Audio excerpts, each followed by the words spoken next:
In the entire history of the Super Bowl, these are the most shocking moments to ever happen. And Jones with a catch.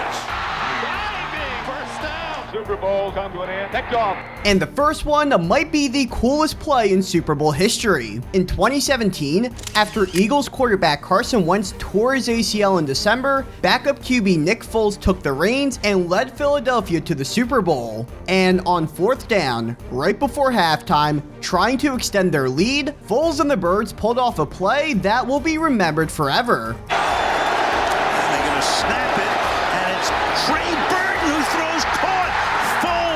Touchdown. This play call has a chance to be remembered as one of the all-time greats. The backup QB went on to win Super Bowl MVP, en route to the Eagles winning their first ever Super Bowl. We've also seen one team lose the big game by only 1 yard. In 2000, the Rams and Titans were locked in a fierce battle, and with Tennessee driving down the field and were 11 yards away from the end zone. And with the Super Bowl on the line, the Titans had one more chance to punch the ball in for a touchdown, allowing them to tie the game. And they were so close to doing so until this happened. It is caught by Dyson. Can he get in? No, he cannot. Mike Jones made the tackle. But this next team ended up losing the big game because they didn't know the rules. Just this past year, we saw the second ever Super Bowl go into overtime. But you see, this was the first ever playoff game played under the new postseason overtime rules. Normally in the regular season, if a game goes into overtime, the first team to score a touchdown wins, regardless of who gets the ball first. But in the playoffs, both teams will get a possession no matter what. So during the OT coin toss, Fred Warner shocked everyone when they announced this. What is your call? Tails again. He called tails again. It is tails. You want the ball? Which way do you want to kick? And afterward, Chris Jones explained how the 49ers played right into the Chiefs' strategy. They're crazy. Yeah, originally you want to let the other team get the ball, stop them holding the 3, so you know where you got it. Or if you stop them, they punt it, then all you have to do is kick 3. For 2 weeks, we talked about the new overtime rule and how we was going to get the ball to the opponent. If they scored, we was going for 2 at the end of the game. We kind of rehearsed it, and yeah. So after San Francisco went down to kick the field goal, that set Kansas City up for this historic touchdown. Mahomes flings it. It's there! Hardman! Jackpot! Kansas City! But this next moment was one of the worst game-losing mistakes ever. In Super Bowl 50, with under 5 minutes to go, the Panthers faced a daunting task. The league MVP Cam Newton and the Carolina offense needed to drive 75 yards downfield against one of the best defenses in the NFL to take the lead and potentially win their first ever championship. And on 3rd down, a play was made that flipped the game upside down, but it was what Cam didn't do that shocked everyone. Rushing 4, ball comes out of the hands of Newton.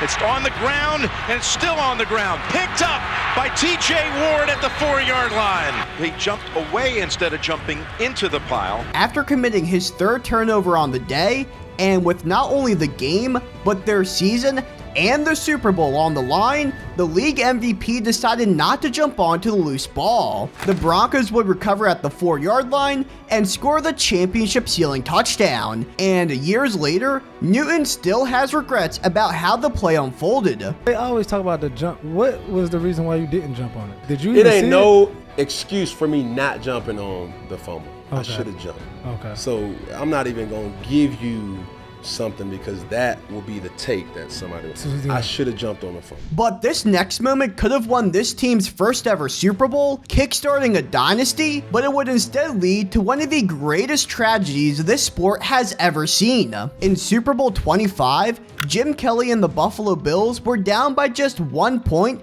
and were driving downfield, trying to set up a Super Bowl winning field goal. And with 8 seconds left, lined up 47 yards away, Buffalo kicker Scott Norwood attempted to win the first ever Super Bowl in Bills history until this happened. There's a snap. There's a kick. It is up. It is no good. No one missed. 4 seconds left. The Giants have won Super Bowl 25. Yeah, he missed the field goal wide right, losing the game for the Bills. And what makes this even worse is that Buffalo would go on to make 3 more Super Bowls in a row, but never got as close to winning one as they did in Super Bowl 25. And nearly 24 years later, another team made a disastrous mistake that cost them a shot at starting a dynasty as well. Super Bowl 49 was one of the best championships we have ever seen. In a game that remained close, the Seahawks took a 10-point lead into the 4th quarter, but of course, you know the GOAT Tom Brady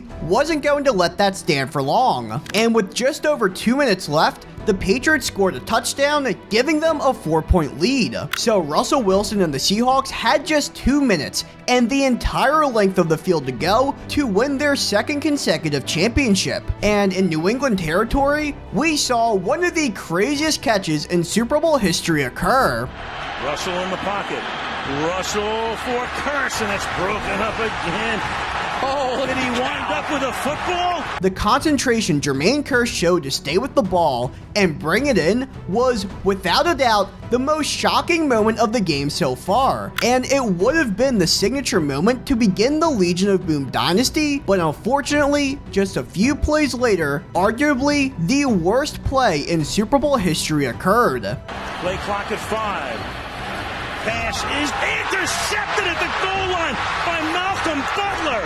Butler, a rookie free agent out of West Alabama. But this team not only pulled off 2 of the greatest upsets the big game has ever seen, against the same team, they did both of them in similar ways. Super Bowl 42 was the ultimate David vs. Goliath story. The Patriots were trying to pull off the first ever 19-0 season, and all that stood in their way were the 10-6 New York Giants. And while everyone expected this to be a blowout for the Patriots, it ended up being an incredibly close and amazing game. And with less than 2 minutes left, little-known David Tyree made one of the most outstanding plays ever. Eli Manning stays on his feet, airs it out down the field. It is caught by Tyree. Yeah, he mossed a Patriots defender and pinned the ball to his helmet going down to the ground. That would set up a Plaxico Burress touchdown, securing one of the greatest upsets of all time for the Giants. But then, just 4 years later, New York found themselves in another Super Bowl against the Patriots in a 2-minute drill, trying to take the lead. And once again, Eli Manning and the Giants pulled off an insane play to keep the drive alive. 4-man rush. Eli throwing into traffic on the sideline. They had a rule and a catch by Manningham. The Giants would once again score, taking down the Patriots, and win their 2nd Super Bowl in 4 seasons. But the most shocking moment in Super Bowl history, without a doubt, is the greatest comeback in not only postseason history, but NFL history. Super Bowl 51 got off to a start that no one saw coming. The game began with 21 unanswered points by Atlanta. The right side of the Patriots offensive line, pass is picked, intercepted, Robert Alford, he's gone. He makes a play and Tom Brady's not able to slow him down. Alford with a pick 6. And by 8:30 in the 3rd quarter, that lead grew to 28-3. And with their backs against the wall and Tom Brady's 5th ring on the line, the Patriots did not want to give up. New England's resilience, along with poor game management from Atlanta, led it to being an 8-point game with just 2:28 left, and Brady in possession of the ball, which then led to one of the greatest catches in Super Bowl history. Here's Edelman broken up, and the pass is no sign yet. Edelman comes down with a football, and they're saying it's a catch. Julian Edelman's toe catch put the Patriots into Falcons territory, where they would cap it off with a touchdown and the game-tying 2-point conversion. That's Amendola. Flag is down. Amendola's in. But it depends on the penalty. So after clawing all the way back, down 25, the New England Patriots tied the game up at 28, sending Super Bowl 51 into overtime for the first time ever. And on the first drive of the extra period, Tom Brady officially cemented himself as the greatest NFL player of all time. Toss to White. He's in! Patriots win the Super Bowl! Brady has his 5th. What a